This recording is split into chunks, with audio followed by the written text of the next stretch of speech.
These are the guys who wrote, Madison wrote the document. This is how they understood it.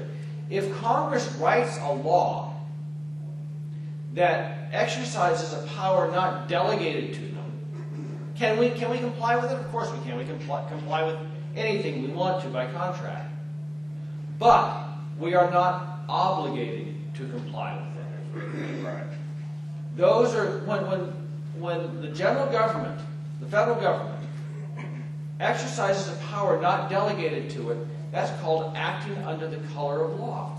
I've had legislators say, oh, but the federal government, there's a supremacy clause that the laws of the general government supersede those of the state. Well, yes, when they're legitimate.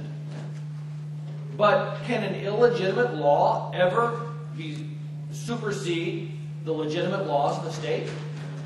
Of course not. Where does the sovereignty begin? The sovereignty begins right in this room.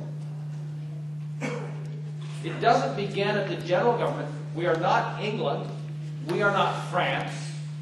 We are not Russia.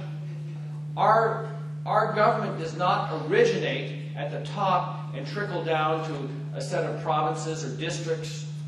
It originates in the people of the cities and towns who congregate to form states with certain definite constitutions by which they can control those states, and then is further delegated to the general government. So who decides what the Constitution means? Now this is really important. I mean, if you have this document out there that defines what the government can do and delineates what it is not allowed to do in some cases, although of course anything not given to it is prohibited, how do you know exactly what that is supposed to mean? That government created by this compact was not made the exclusive or final judge of the extent of the powers delegated to itself, since that would make its own discretion and not the Constitution the measure of its powers. So, Rule 1. If you have a constitution for a government, that government is not the interpreter of the Constitution. Well, if the government is not the interpreter of the Constitution, can the judges of the Supreme Court be the final arbiters of the Constitution? No. Well, who did our founding fathers think were the final judges of the Constitution? As in all of the cases of compact among powers having no common judge, each party has an equal right to judge for itself as well of infractions as of the mode and measure of redress. The states, and the people acting as the states, are the ones who determine the meaning of the Constitution. Now, again, as I said, I'm very fortunate. I live in New Hampshire, and I have the New Hampshire Constitution. And the New Hampshire Constitution is very explicit. In Article 35, it gives the judges the power of interpreting the laws. And a warrior will say, well, the Constitution is the fundamental law of the land. But, again, it's one indissoluble document of unity and amity. So, how do we normally see the word laws used in every other instance?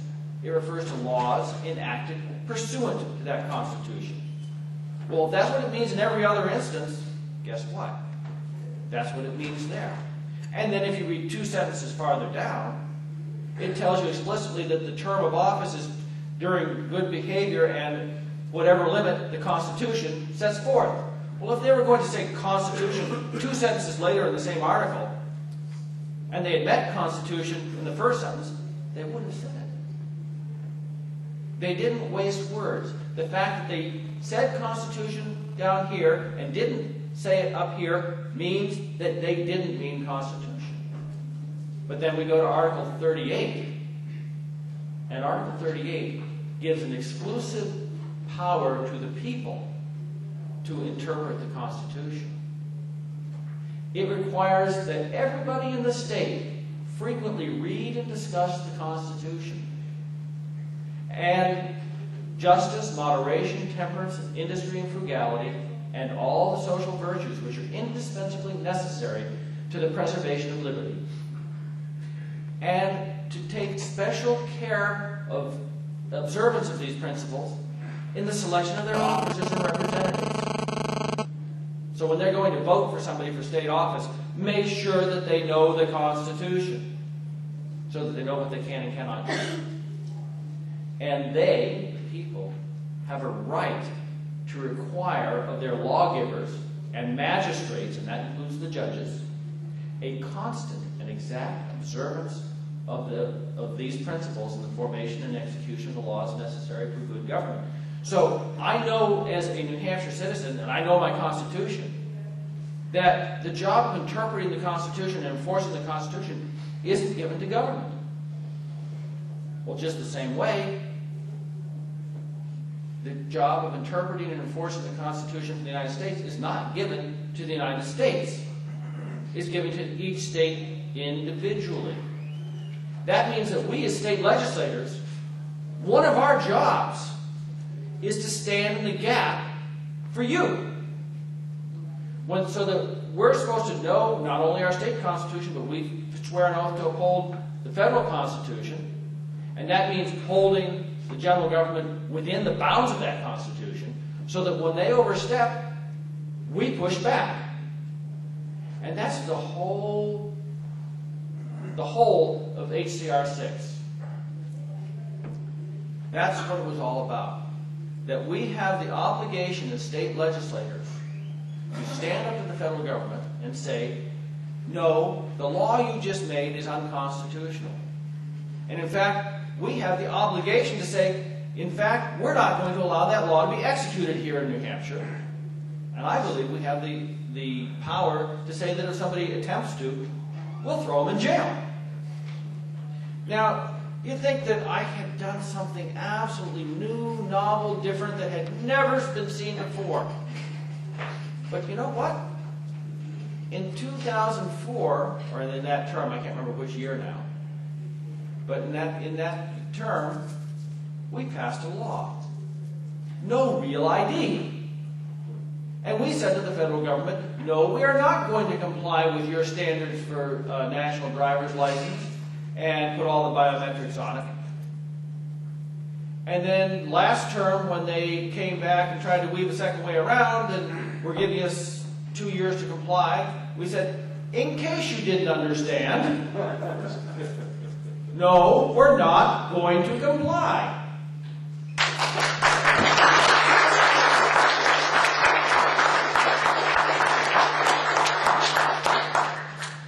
Now, did we have to do a little negotiating? Yes. In order for a New Hampshire driver's license to be used to board an airplane, we now have to do a background check ourselves first. Which means now, instead of going in and getting your license, it now takes 6 to 8 weeks to get your license. And you get a temporary one in between. But the important factor is, no, we did not knuckle under. And it was one of the most proud moments of my legislative career, because each time that vote was taken, there were, out of probably 370, 380 legislators attending, there were less than 5 dissenters. It was a moment of unanimity where we put party aside and we just stood together and said, no, we are going to defend the people of New Hampshire. This is what state legislatures are for. There's great glitz and glamour with sending somebody down to Washington, D.C. It sounds so important. And by golly, they get a pension of $100,000 a year for life. Isn't that wonderful? But who you choose for your state legislators is far more important to you. A state legislator has much greater ability to dip into your pocketbook and into your family. We can disrupt your lives like nobody ever saw. And we are your only defense against Washington. Always remember that.